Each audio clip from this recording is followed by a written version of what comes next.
Em vídeo divulgado pelas redes sociais, o senador Eduardo Girão relatou que mais senadores vêm se manifestando na casa, demandando do presidente do Senado, Rodrigo Pacheco, que permita a apreciação dos requerimentos para convidar ministros do Supremo Tribunal Federal a prestarem esclarecimentos de seus atos. O requerimento do senador Eduardo Girão tem 34 assinaturas dos 81 senadores e convida o ministro Alexandre de Moraes a explicar os inquéritos políticos que conduz. O requerimento do senador Lazier Martins, mais recente, tem 20 assinaturas para convidar o ministro Luiz Roberto Barroso a explicar os ataques que proferiu contra as Forças Armadas. A apreciação dos requerimentos vem sendo negada pelo presidente da Casa, Rodrigo Pacheco, que também nega a apreciação dos pedidos de impeachment de ministros do Supremo desde o primeiro dia de seu mandato. Um dos pedidos de impeachment apresentados à Casa teve quase 3 milhões de assinaturas de cidadãos e vem sendo solenemente ignorado pelo presidente do Senado. Em seu vídeo, o senador Eduardo Girão menciona também a CPI da pandemia, lembrando que o comando da CPI se recusou a investigar denúncias de corrupção que agora são investigadas pela Polícia Federal. Enquanto se recusou a investigar indícios de corrupção com os recursos enviados pelo governo federal para os estados e municípios, a CPI não poupou esforços em humilhar pessoas e empresas que manifestaram apoio ao presidente Jair Bolsonaro, além de quebrar sigilos sem qualquer fundamentação, vazar dados sigilosos para a imprensa e ameaçar pessoas de prisão. O procedimento é o mesmo observado em inquéritos conduzidos em cortes superiores. Matérias da velha imprensa atribuem um rótulo ou marca a um grupo de pessoas e isso é tido como suficiente para quebras de sigilos, interrogatórios, buscas e apreensões, prisões e confiscos. Após promover uma devassa nas pessoas e empresas no que é conhecido como Fishing Expedition, os dados são vazados para a velha imprensa, que então promove um acesso de reputações que dá causa a novas medidas abusivas. Conforme vários senadores já notaram, os procedimentos são comumente dirigidos aos veículos de imprensa independentes, em evidente tentativa de eliminar a concorrência, controlar a informação e manipular a população brasileira. Em um inquérito administrativo no Tribunal Superior Eleitoral, seguindo esse tipo de procedimento, o ministro Luiz Felipe Salomão ordenou o confisco da renda de diversas pessoas, sites e canais conservadores, inclusive a Folha Política. A decisão recebeu elogios dos ministros Luiz Roberto Barroso e Alexandre de Moraes. Há 9 meses, toda a nossa renda é retida sem qualquer justificativa jurídica. A decisão não discrimina os conteúdos e atinge a totalidade da renda dos sites, com o objetivo de levar ao fechamento das empresas por impossibilidade de gerar renda. Se você apoia o trabalho da Folha Política e pode ajudar a impedir o fechamento do jornal, doe qualquer valor através do Pix, utilizando o QR Code que está visível na tela ou o código ajude@folhapolitica.org. Caso não utilize Pix, há a opção de transferência bancária para a conta da empresa Raposo Fernandes, disponível na descrição deste vídeo e no comentário fixado no topo. Há 10 anos, a Folha Política vem mostrando os fatos da política brasileira e dando voz a pessoas que o cartel midiático quer calar. pix@ajude@folhapolitica.org. Assista! Nós insistimos bastante essa semana e o bacana disso tudo é que está se criando um movimento, outros senadores usando essas tribunas aqui, tanto essa do lado esquerdo como essa do lado direito, para cobrar a apreciação dos 2 convites, que agora são 2, O primeiro convite é do ministro Alexandre de Moraes, um requerimento que eu fiz, já tem umas 3 semanas, e agora está entrando o convite do senador Lazier Martins para chamar o Barroso, para ele explicar essas falas aí, falando de que ele afirma que as Forças Armadas estão entrando aí nesse processo eleitoral para tumultuar, Então é importante que a gente chame aqui o ministro Barroso para ele explicar. e dessa forma até transcendendo, porque essa fala foi internacional, né? E dizer também que ontem fez 1 ano da CPI da pandemia. Nós inclusive falamos bastante sobre uma grande conquista que foi justamente o que a CPI não quis investigar, mas que a CPI do Rio Grande do Norte avançou e a Polícia Federal foi atrás daquelas denúncias que fizemos sobre o Consórcio Nordeste, onde 9 governos dos estados do Nordeste, inclusive do Ceará, abasteceram aí esse consórcio que gerou um prejuízo só em um contrato, de 50 milhões de reais em respiradores comprados da indústria, de uma empresa que comercializa produtos à base da droga da maconha, e até hoje não foi entregue nenhum respirador. Ou seja, pegaram o dinheiro de vocês e jogaram no lixo. No lixo não, porque eu acredito que tá muito evidente aí, sumiu, teve confissão, teve uma série de coisas, e eu acho que esse dinheiro foi parar no bolso e a gente quer saber de quem. Muitíssimo obrigado, senhor presidente do Senado Federal, senador Rodrigo Pacheco, senhoras senadoras, senhores senadores, brasileiros que nos acompanham através das mídias do Senado Federal. Quando eu estava em campanha, senador Lazier Martins, em 2018, logo no início, que não tinha perspectiva nenhuma, as pessoas não acreditavam na nossa jornada para tentar vir para o Senado, teve uma senhorinha de nome Maria, lá do interior do Ceará, da cidade de Quixeramobim, que ela me chamou no canto e disse assim: olha, o senhor vai ganhar essa eleição, mas olha, não esqueça de defender a gente. E eu olhei aquilo nos olhos dela, aquilo foi muito marcante para mim, e eu fiquei imaginando, depois que a gente ganhou, como trabalhar para pessoas como ela. Fazer leis justas, conseguir emendas parlamentares, tudo isso é justo e a gente tem que desenvolver o nosso trabalho no limite das nossas forças. Mas tem uma forma que eu acredito que nesse momento da República, senhores senadores, é a fórmula mais importante de defender os direitos dos brasileiros, que é sobretudo a liberdade deles. E eu nunca vi, eu tenho 49 anos, senador Diego, 49 anos, vou fazer 50 esse ano, eu nunca vi na história, desde que eu me entendo por gente, uma Suprema Corte brasileira com tanto ativismo judicial e militância política e ideológica. Eu vou apenas listar aqui, de forma sucinta, alguns episódios bem recentes, senador Álvaro Dias. Luiz Roberto Barroso veio ao Congresso brasileiro articular com lideranças partidárias contra o voto auditável nas urnas eletrônicas às vésperas da votação de uma PEC. Edson Fachin fez um verdadeiro malabarismo jurídico, reinterpretando regras de julgamento ocorrido há anos nas duas instâncias e nos tribunais superiores, anulando temporariamente condenações decorrentes da Lava Jato, que é um patrimônio do povo brasileiro, senador Nelsinho Trade. Alexandre de Moraes, no mesmo inquérito em que ele é vítima, ele investiga, indicia, processa, julga, mandando prender deputado federal por crime de opinião.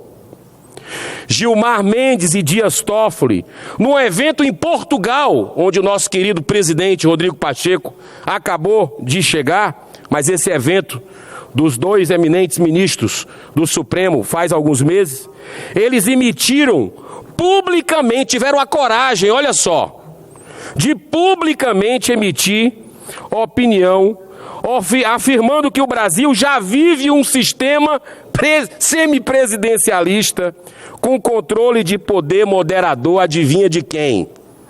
Do Supremo Tribunal Federal.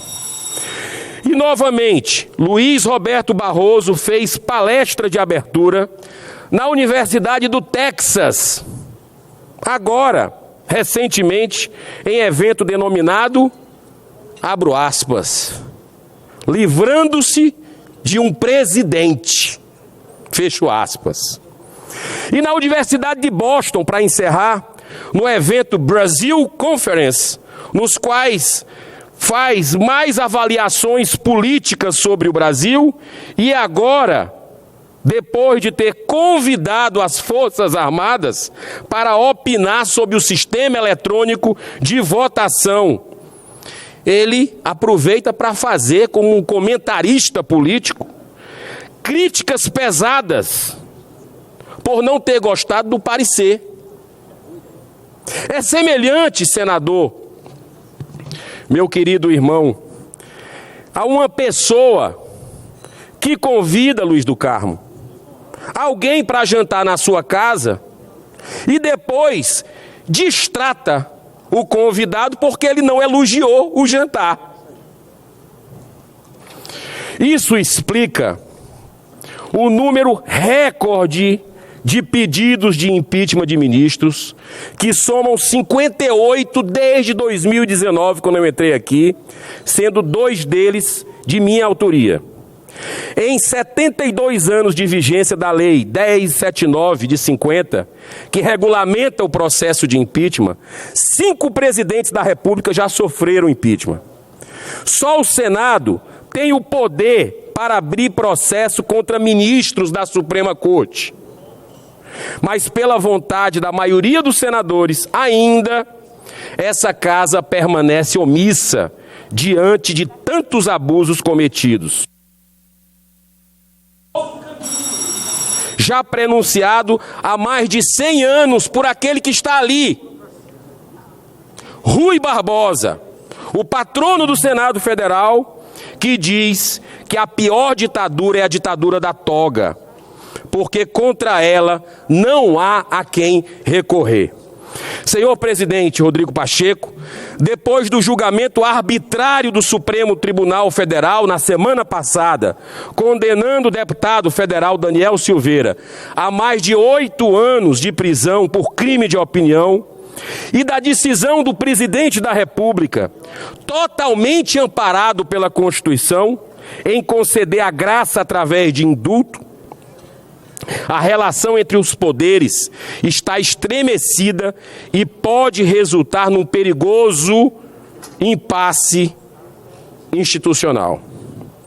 Segundo um dos mais renomados constitucionalistas do Brasil, Dr. Ives Gandra Martins, no caso de impasse entre executivo e legislativo, entre executivo e judiciário, a nossa Constituição reserva às Forças Armadas, de forma pontual, o exercício do poder moderador, de modo a restabelecer a ordem e proteger a democracia.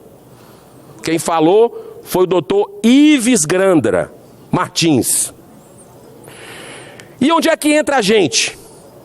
Qual é o nosso papel de legislativo nisso tudo? Eu acho que nós temos o dever de agir para evitar algo que não interessa a ninguém. Aqui para nós, senador Luiz do Carmo, a quem interessa tamanha crise entre um presidente eleito e o executivo e o judiciário? Para concluir, senhor presidente. Para concluir. A quem interessa esse impasse, essa crise entre 2 poderes? Eu não sou governista, tenho deixado isso claro em minhas posições aqui nesse Senado Federal. Tenho várias críticas a este governo, mas tenho o dever de respeitar as prerrogativas de um presidente que foi eleito com o voto de 58 milhões de brasileiros. Tudo isso demonstra contornos claramente ideológicos por parte de ministros que deveriam respeitar minimamente a Constituição para defender a democracia.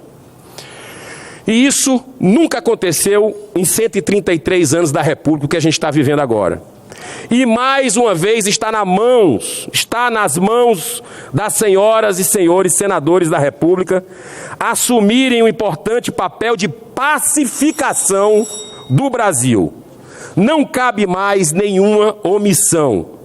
Por isso venho mais uma vez, senhor presidente Rodrigo Pacheco, apelar ao senhor a deliberação do requerimento assinado por mais de 34 senadores para que o ministro Alexandre de Moraes seja convidado via esta casa, para não justificar suas decisões, absolutamente, mas para discutir aspectos formais que ele mesmo se comprometeu quando da sabatina aqui no Senado Federal. Encerro com essas palavras proferidas há 170 anos por Dom Pedro II, já que nós falamos tanto aqui na nossa independência que completa o bicentenário esse ano. Só peço 1 minuto, no máximo, para a gente encerrar, senhor presidente, com a frase de Dom Pedro II. A primeira necessidade da magistratura é a responsabilidade eficaz.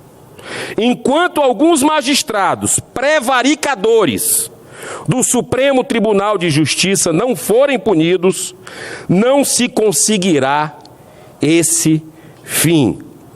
Eu agradeço a tolerância e a atenção de todos os colegas, mas eu tenho o dever, pela paz do Brasil, de pedir para que nós, de alguma forma, mediemos isso. E um convite simples, é o mínimo que a gente pode fazer. Não é impeachment, não é nada, é um convite para ouvir o senhor ministro Alexandre de Moraes, que está pendente na casa, e eu peço a deliberação, senhor presidente. Muito obrigado. Obrigado, senador Eduardo Girão.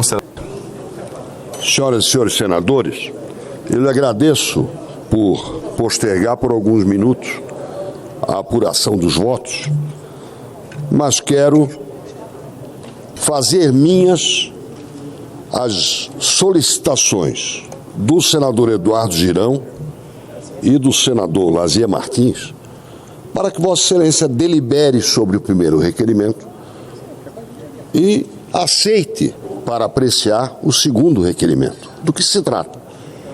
Trata-se de convidar um ministro do Supremo Tribunal Federal, agora 2, para simplesmente esclarecerem informações e afirmações que têm sido veiculadas pelo mundo afora. E quero fazer uma afirmação minha mais uma vez. O inquérito 4781 é uma inquisição. E me louvo do primeiro que denunciou, senador Alessandro Vieira e senador Randolfo Rodrigues. 16 de abril de 2019, recém-aberto o Tribunal de Inquisição. Eu não gosto disso.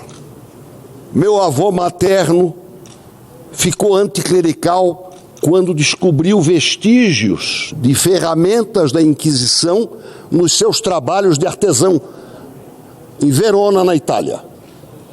E eu estou me inspirando nele. O senador Nelsinho Trade conhece um pouco da história dele. Muito singelamente, o inquérito 4781 é um tribunal de inquisição em que a suposta vítima apura, investiga e condena. E condena em última instância, senhores. Em última instância. No máximo pode fazer, e Vossa Excelência conhece isso melhor do que eu, embargo declaratório, porque a sentença é definitiva.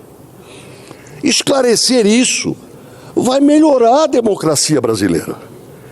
E, finalmente, eu hoje vou ler só uma frase das frases do ministro Luiz Barroso, por quem eu tenho um apreço pessoal, mas não gosto das frases dele. A primeira frase que eu vou ler é sobre o que ele disse no dia 19 de fevereiro de 2022, naquele, eu diria, um programa humorístico na Universidade de Austin, no Texas, intitulado Ditching a President, ou seja, livramos um presidente. Uma única frase,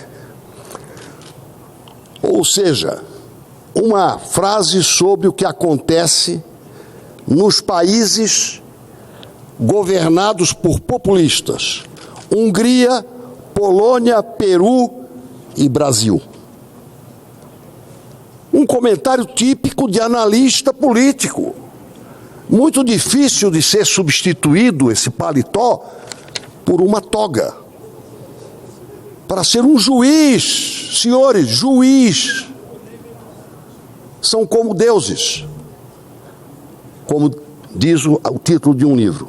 Paro por aqui em respeito à sua decisão, mas vou ler diariamente textos para justificar o requerimento que hoje foi apresentado e ratificar o do senador Eduardo Girão. Muito obrigado.